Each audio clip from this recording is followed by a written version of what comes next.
The wider SMT lore is strange, and when we focus on the entries strictly connected to the Persona series, it doesn't get any clearer. However, I'm here to explore my findings of the lore and share some facts with you all that you might not know.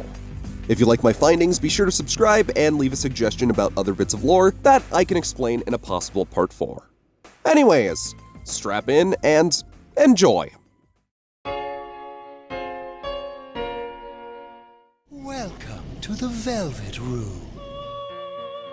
I am Philemon, a dweller between consciousness and unconsciousness. Now, let's take a look into your future, shall we?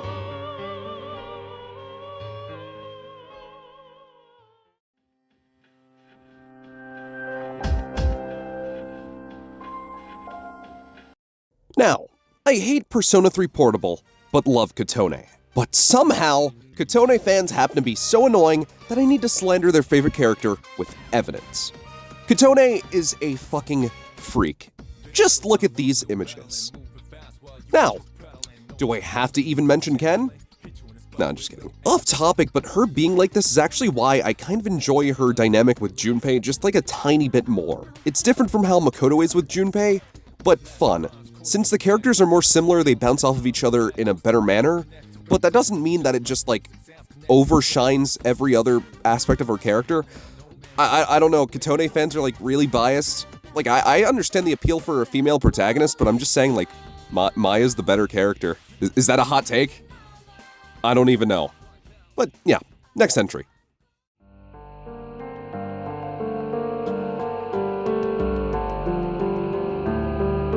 Last video, I spoke about the mysterious character of Demon Painter, who's based off / is the self-insert of character designer of the first 2 Persona games, Kazuma Kaneko. Now, what I failed to mention was the other Atlus employees' self-inserts. They are specifically more weird. Enter Tadashi Satomi, the series' first writer who made a character that shares a name with him and was drawn to look similar to him. Putting yourself in a game is something that most people would do if they were game designers. However, something most people wouldn't do was the other stuff that Tadashi did with his characters. He, for some reason, thought it was fit to put himself in a relationship with a 16-year-old character and wrote himself as a bumbling dumbass. Yeah, Atlus employees are weird.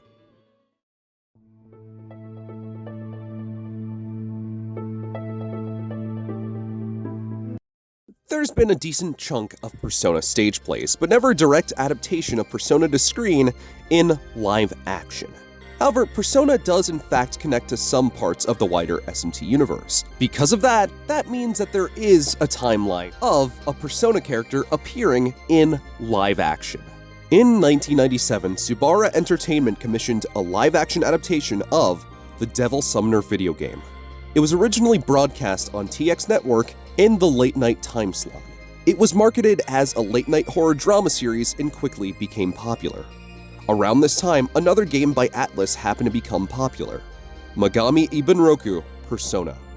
So, inside of the series finale of Devil Summoner, they put the boy with earring, the protagonist of the game, into the show as the antagonist of the final episode.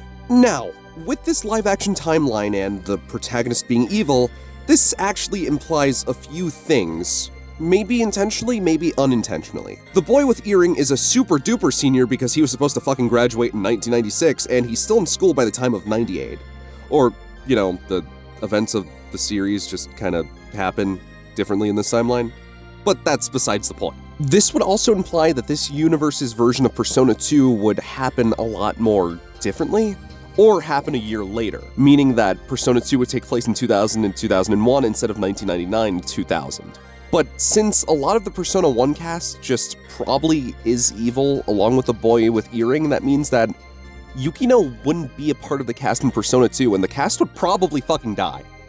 I just also have to put this out there, this is my own speculation, the fact is already over. I just like to, you know, actually put personality into the video.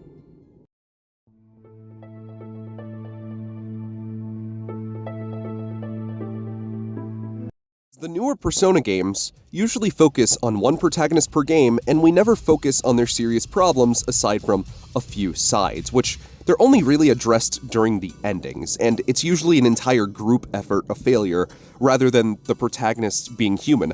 All the protagonists are really seen as perfect, aside from like, I don't know, maybe Joker, and even at that, that's just like a throwaway Valentine's Day event. So I find it particularly interesting that the boy with earring from Persona 1 has a specific coping mechanism. He's alluded to being a gambler when you visit the casino, and apparently it's stated as much by Yukino. Which honestly, I respect it. Not that gambling's good, but the protagonist was semi-fleshed out inside of the story, and even if we don't even get to see him that much in Persona 2, aside from like the flashback, and, you know, him appearing at the end of Eternal Punishment, I really just enjoy that he has a character.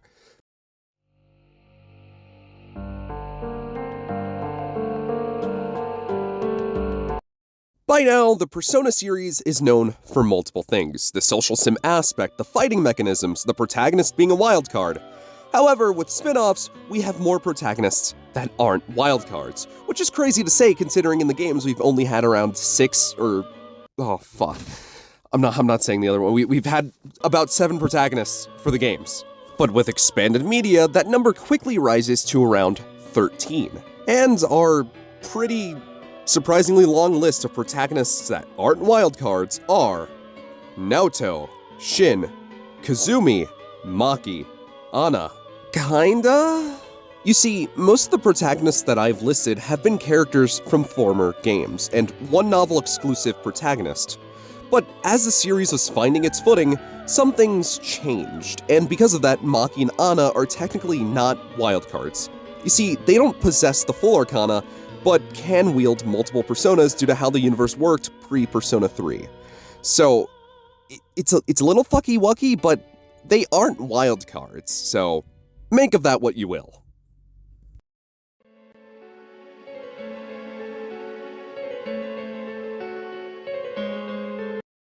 Despite Adachi not liking cabbage, it's the only food that he can personally afford.